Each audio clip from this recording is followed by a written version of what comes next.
ॐ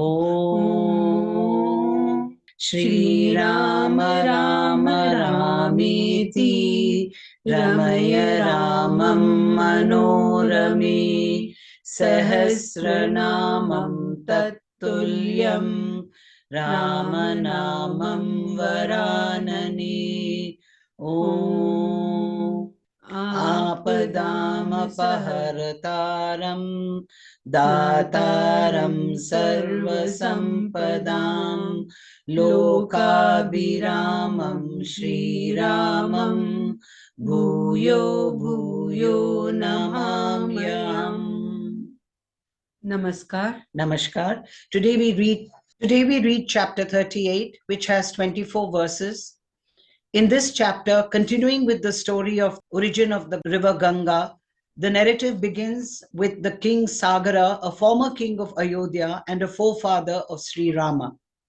आज हम बालकांड के अष्टात्रिंशः सर्ग अर्थात 38वें सर्ग का पठन पाठन एवं श्रवण करेंगे, जिसमें राजा सगर के पुत्रों की उत्पत्ति तथा यज्ञ की तैयारी का विवरण दिया गया है। इसमें 24 श्लोक हैं। तां कथां कौशिको रामे निवेद्य मधुराक्षराम पुनरेवापरम वाक्यम काकुतस्थ मिदम ब्रवीत। विश्वामित्र जी ने मधुर अक्षरों से युक्त वह कथा श्री राम को सुनाकर फिर उनसे दूसरा प्रसंग इस प्रकार कहा। Having narrated to Sri Rama in sweet accents the aforesaid story, Vishwamitra, a scion of Kusha, further related the following other narrative to the scion of the Kukusta clan, Sri Rama. अयोध्याधिपति रुवीर पूर्वमासीन राधिपः सगरो नाम धर्मात्मा प्रजा कामः स चाप्रजः। वीर पहले की बात है, अयोध्या में सगर नाम से प्रसिद्ध एक धर्मात्मा राजा राज्य करते थे। उन्हें कोई पुत्र नहीं था, अतः वे पुत्र प्राप्ति के लिए सदा उत्सुक रहा करते थे। In the days of old, O heroic Rama, there was a king, Sagara by name, who ruled over Ayodhya and whose mind was given to piety, and being issueless, he longed for progeny. वैदर्भ दुहिता राम केशिनी नाम नामतः ज्येष्ठा सगर पत्नी सा धर्मिष्ठा सत्यवादिनी। श्री राम विदर्भ राजकुमारी केशिनी राजा सगर की ज्येष्ठ पत्नी थी। वह बड़ी धर्मात्मा और सत्यवादिनी थी। A daughter of the king of Vidarbha, known by the name of Keshini, O Rama, was the eldest wife of Sagara. She was extremely pious and truthful. अरिष्ट नेमेर दुहिता सुपर्ण भगिनी तु सा द्वितीया सगरास्यासीत पत्नी सुमति संगीता। सगर की दूसरी पत्नी का नाम सुमति था। वह अरिष्ट नेमी कश्यप की पुत्री तथा गरुड़ की बहन थी। The second wife of Sagara was named as Sumati. She was really speaking a daughter of the sage Arishtanemi, nicknamed Kashyapa, and a sister of Suparna, another name given to Garuda, the king of birds and the carrier of Lord Vishnu. ताभ्याम सह महाराजः पत्नी भयाम तप्त वासन तपः हिमवंतम समासाद्य भृगु प्रस्त्र वणे गिराओ। महाराज सगर अपनी उन दोनों पत्नियों के साथ हिमालय पर्वत पर जाकर भृगु प्रस्वरण नामक शिखर पर तपस्या करने लगे। Having reached the Himalayan mountain, the great king practiced asceticism on the offshoot of the Himalayas by the name of Bhrigu Prasharvana by name, all along with his aforesaid two wives. अथ वर्ष शते पूर्णे तपसा आराधितो मुनिः सगराय वरम प्रादाद भृगुः सत्यवताम वरः। 100 वर्ष पूर्ण होने पर उनकी तपस्या द्वारा प्रसन्न हुए सत्यवादियों में श्रेष्ठ महर्षि भृगु ने राजा सगर को वर दिया। Propitiated by his ascesis, the sage Bhrigu, a mind-born son of Brahma, the foremost of the votaries of truth, conferred a boon on Sagara when 100 years had been completed.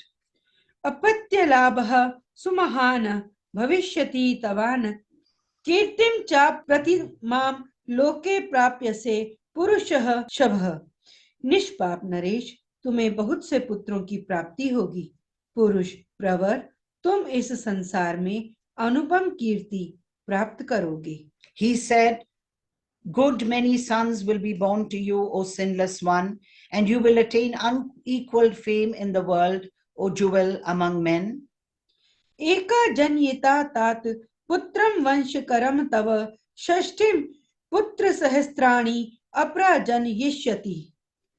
तात, तुम्हारी एक पत्नी तो एक ही पुत्र को जन्म देगी जो अपनी वंश परंपरा का विस्तार करने वाला होगा, तथा दूसरी पत्नी 60,000 पुत्रों की जननी होगी। One wife of yours will bear you a son that will perpetuate your race, O dear one, while the other will give birth to 60,000 sons.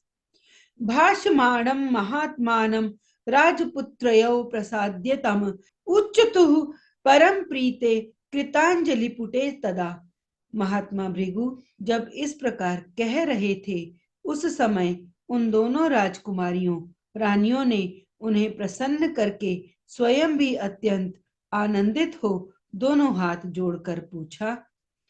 Propitiating that exalted soul, the sage Bhrigu, while he was speaking as aforesaid, the two princesses, the daughters of the king of Vidarbha and the sage Kashyapa, a king of sages, respectfully, who were supremely delighted to hear of the boon granted by him, submitted on that occasion with folded hands as follows. एकः कस्याः सुतो ब्रह्मन् का बहुञ्जन यिष्यति श्रोतुमिच्छावहे ब्रह्मन् सत्यमस्तु वचस्तव। ब्रह्मन, किस रानी के एक पुत्र होगा और कौन बहुत से पुत्रों की जननी होगी? हम दोनों यह सुनना चाहती हैं, आपकी वाणी सत्य हो। We wish to hear by which of us will be born a single son, and which, O Holy One, will give birth to many. Let your predictions be true, O sage. त्योस्तद् वचनं श्रुत्वा भृगुः परम धार्मिकः उवाच परमां वाणीं स्वच्छन्दो अत्र विधीयताम्।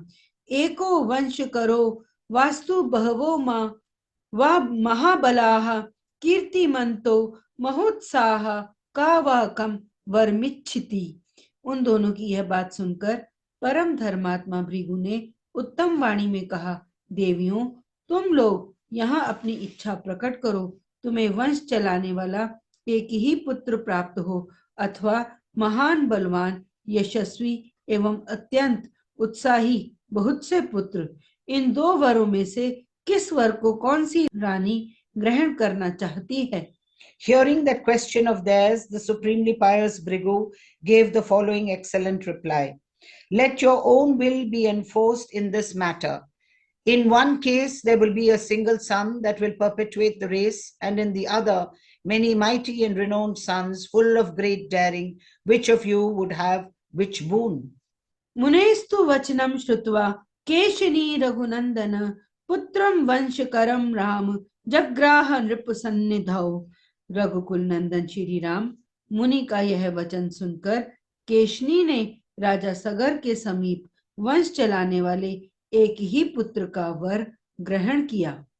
Hearing the sage's reply, Keshini, the senior queen, for her part, Ocean of Raghu, preferred in the presence of the king a son that would perpetuate the line, O Rama. षष्टिम पुत्र सहस्त्राणि सुपर्ण भगिनी तदा महोत्साहान कीर्ति मतो जग्राह सुमति सुतान। तब गरुड़ की बहन सुमति ने महान उत्साही और यशस्वी 60,000 पुत्रों को जन्म देने का वर प्राप्त किया। Thereupon Sumati, Garuda's sister, sought 60,000 renowned sons full of great daring. प्रदक्षिण ऋषिम कृत्वा शिरसा भी प्रणम्य तम जगाम स्वपुरम राजा सभार्यो रघुनंदन। रघुनंदन, तदंतर रानियों सहित राजा सगर ने महर्षि की परिक्रमा करके उनके चरणों में मस्तक झुकाया और अपने नगर को प्रस्थान किया। Going round the sage clockwise and saluting him with his head bent below, the king returned to the capital with his wives, O Rama. अथ काले गते तस्य ज्येष्ठ पुत्रं व्यजायत असमंज इति ख्यातम केशनी सगरात्मजम। कुछ काल व्यतीत होने पर बड़ी रानी केशनी ने सगर के औरस पुत्र असमंज को जन्म दिया। Now, when the time was ripe, the senior queen Keshani bore Sagara a son known by the name of Asamanja, sprung from his loins. सुमतिस्तु नरव्याघ्र गर्भतुंबम व्यजायत षष्ठि पुत्र सहस्त्राणि तुम्ब भेदाद विनिसृताः। पुरुष सिंह छोटी रानी सुमति ने तुम्बी के आकार का एक गर्भपिंड उत्पन्न किया। उसको फोड़ने से 60,000 बालक निकले। Sumati, on the other hand, brought forth a fetus shaped like a bitter gourd. On the gourd being split up, 60,000 male issues emerged from it. घृतपूर्णेषु कुंभेषु धातृस्तान समवर्धयन कालेन महता सर्वे यौवनम प्रतिपेदरे। उन्हें घी से भरे हुए घड़ों में रखकर धाइयां उनका पालन पोषण करने लगी। धीरे धीरे जब बहुत दिन बीत गए तब वे सभी बालक युवावस्था को प्राप्त हुए। The nurses nurtured them, placing them in jars full of ghee, clarified butter. After a considerable period of time, all attained maturity. अथ दीर्घेण कालेन रूप यौवन शालिनः षष्टि पुत्र सहस्त्राणि सगरस्य भवन सतददा। इस तरह दीर्घ काल के पश्चात राजा सगर के रूप और युवावस्था से सुशोभित होने वाले 60,000 पुत्र तैयार हो गए। Then, after a long time, 60,000 sons endowed with comeliness and youthful vigor now stood by the side of King Sagara.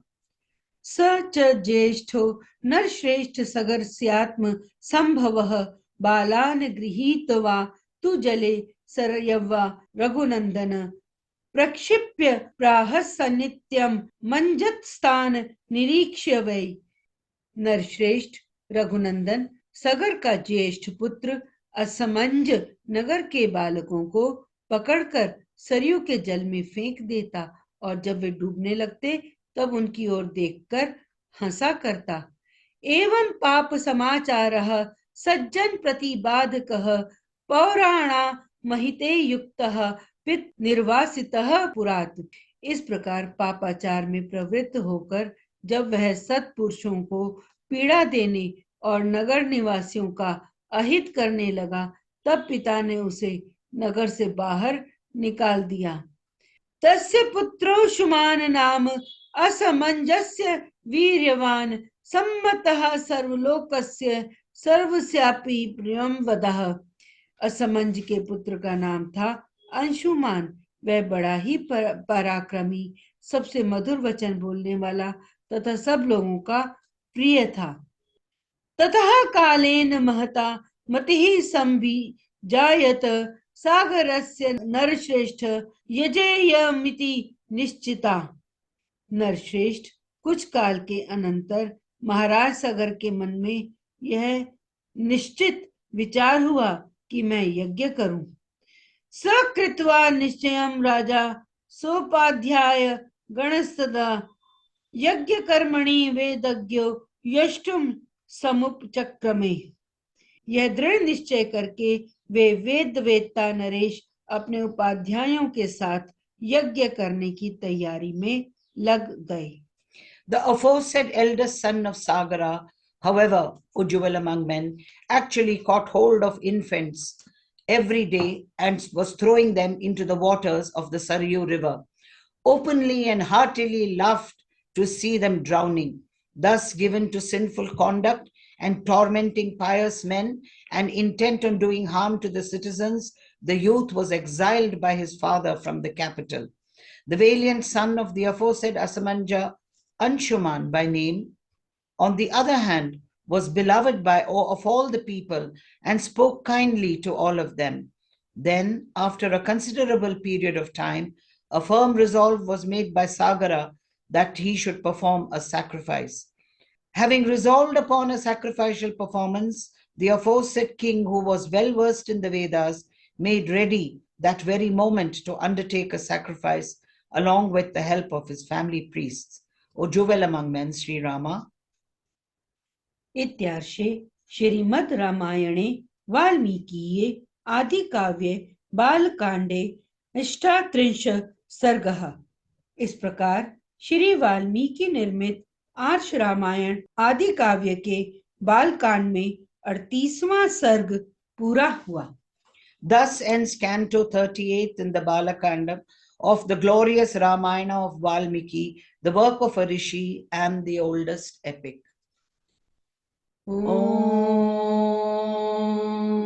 Shri Rama Rama Rameti Ramaya Ramam Manorame Sahasranamam Tattulyam Ramanam Mam Varanane.